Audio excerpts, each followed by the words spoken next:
একজন জিজ্ঞেস করছেন হুজুর আপনি কোন দলের, এগুলো কিন্তু ভিডিওতে দেখা যাচ্ছে। সুপারিশও করছেন, আবার দ্বিতীয় স্ত্রী হিসেবে তাকে পরিচয় দিচ্ছেন। এখানেই তো অনেক শুভঙ্করের ফাঁকি দেখা যাচ্ছে যে এত লাখ লাখ মানুষ ভোট দিয়েছে।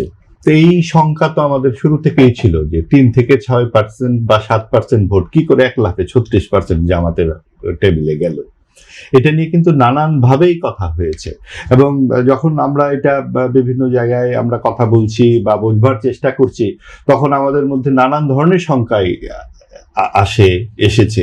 আজকে যখন এরকম একজন সাতক্ষীরা 4 আসনের এমপি এই ধরনের ঘটনায় মানুষের সামনে এসেছেন, তিনি যেখানে গত 5-6 মাসে তার কোনো ইতিবাচক কাজের মাধ্যমে আসবেন, তিনি কোনো রকম গুণগত পরিবর্তন আনবেন রাজনৈতিক সংস্কৃতিতে, তার কোনো আচরণে, সংসদের ভেতরে কোনো যুক্তিতর্কে, সেই রকম কোনো একটি কথা কি আমরা শুনেছি যে আমাদের কোনো নেতার কাছ থেকে?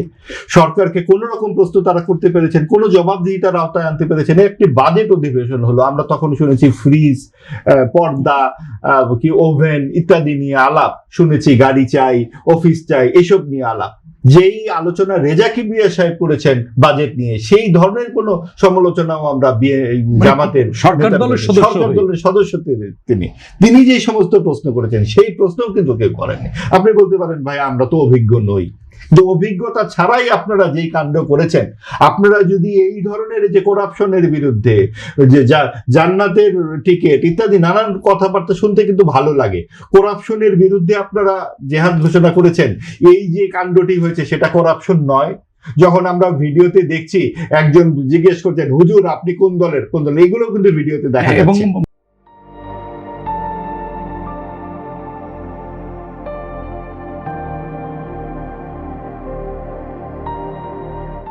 বলছে ম্যানেজ করে নাও, একটু ম্যানেজ করে নাও, এগুলো তো আসছে স্ত্রীর সাথে স্বামীর ম্যানেজ করার। তো এইসব তাতে তো বোঝাই যায় যে আমরা অত্যন্ত ভদ্রতা করে এইসব বিষয় নিয়ে খুব বেশি ঘাটাঘাটি করতে চাইছি না। আমরা তো জানি ব্যাপারটি আসলে কি, এটা তো বোঝাই যায়।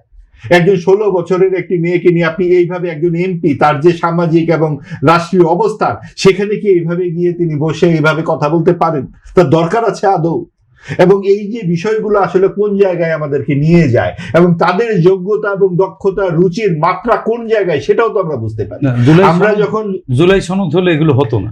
আমরা যখন এই প্রশ্নগুলা করি তখন কিন্তু বলবেন যে আপনারা ধর্মবিরোধী, আপনারা নাস্তিক। আসলে আমরা সামাজিক নৈতিকতার যেই জায়গাটিতে আমরা খুবই খারাপ অবস্থায় পৌঁছে গেছি, কারণ আমরা সহিংস আচরণ করি, আমরা বিরুদ্ধ মত শুনতে চাই না, আমরা ভিন্ন মত শুনতে চাই না, তখন আমাদেরকে নাস্তিক আখ্যা দেওয়া হয়, তখন বলা হয় ওনারা ধর্ম মানেন না। ভাই এই রাষ্ট্রে কি শুধু মুসলিমরাই বাস করবে? আর কোনো ধর্মের কেউ বাস করে না? আপনারা যে বলেন দিন কায়েমের দায়িত্ব আপনারা নিয়েছেন, ভাই আমার দিন তো আমার কাছে, আমার বিবেচনা, আমার বিচার তো আল্লাহ আমার সঙ্গে তিনি দেবেন আমাকে, বা আমার চাওয়া পাওয়া তার কাছে। আমি আপনার কাছে বা রাষ্ট্রের কাছে তো আমি চাকরি চাই, আমি রাজনৈতিক নেতার কাছে আমার গণতান্ত্রিক অধিকার চাই, আমার মত প্রকাশের স্বাধীনতা চাই, আমি জবাবদিহিতা চাই যে রাষ্ট্রের টাকা আপনারা কিভাবে খরচ করছেন, রাষ্ট্রের যেই সমস্ত আইন কানুনের মাধ্যমে আপনাদেরকে দেওয়া হয়েছে দায়িত্ব, কতখানি আপনি সেটা পালন করছেন। 5 বছর পরে তো আপনাকে সেই জবাবদিহিতার মধ্যে আসতে হবে। আজকে যদি জামাতে ইসলামী একটি দায়িত্বশীল রাজনৈতিক দল হতো, এই ঘটনা প্রকাশের সাথে সাথে এই এমপিকে পদত্যাগ করতে হতো, দ্বিতীয় কোনো আলাপ সেখানে হতো না। আপনি একটু 70 বছর বয়স্ক একজন মানুষ, আপনি গিয়ে 16 বছরের একটি মেয়েকে সুপারিশও করছেন, আবার দ্বিতীয় স্ত্রী হিসেবে তাকে পরিচয় দিচ্ছেন। এখানেই তো অনেক শুভঙ্করের ফাঁকি দেখা যাচ্ছে। আপনার যেখানে সকল মানুষের দায়িত্ব নিয়ে আপনি সেখানে গেছেন, আইন প্রণয়ন করবেন, আপনি আমাদেরকে নৈতিকতার শিক্ষা দেবেন, সেটা কোন নৈতিকতার মধ্যে পড়ছে? আপনি দেখুন যে আমরা যখন জুলাই সনদ নিয়ে কথা বলি, রাষ্ট্রীয় সামাজিক বিভিন্ন সংবিধানের সংস্কারের কথা আমরা বলি, আমরা নৈতিক সংস্কারের কথা কি আলাপ করি? আমাদের নৈতিকতার একটা পার্ট কি এই রাষ্ট্রে থাকবে না? আমরা সিনিয়রদের সম্পর্কে যেভাবে কটূক্তি করি, যেভাবে শ্রদ্ধেয় নেতাদের মূর্তি ভাঙি, বুলডোজার দিয়ে বঙ্গবন্ধুর বাড়ি ঘর ভাঙি, এখন আমরা যখন খালেদা জিয়ার বাড়ি থেকেও তাকে বের করে দেওয়া হয়েছে আওয়ামী লীগের সময়ে, টেনে হিচড়ে বের করে, সেই ক্রন্দনরত ছবিও তো আমরা দেখেছি। এই যে রাজনৈতিক যে আমরা জেদাজেদি দেখেছি, সেটার অবসানই কি 24শে গণঅভ্যুত্থানের পরে আমরা চাইনি? আমরা যদি একসাথে টেবিলে বসে আলাপ করতে পারি, ভাই তো আর এই অপকর্ম করেননি, তিনি কেন তার পক্ষে হয়ে আজকে কথা বলতে হচ্ছে? কারণ রাজনৈতিক সংস্কৃতিতে ওই অপসংস্কৃতিটি ঢুকে আছে।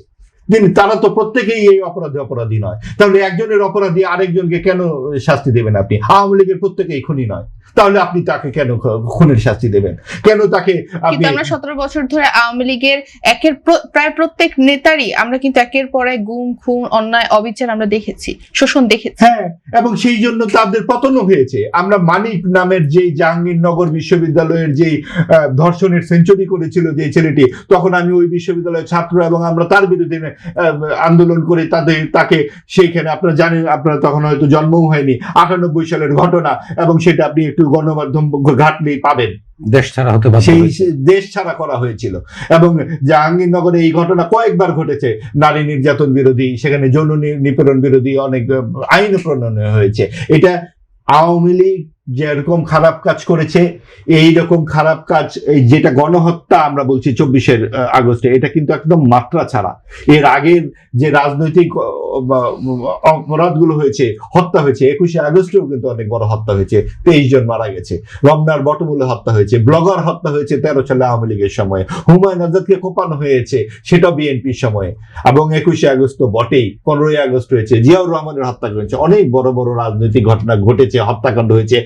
কোন রাজনৈতিক দলই এখানে বলতে পারবে না যে আমার হাতে রক্ত নাই।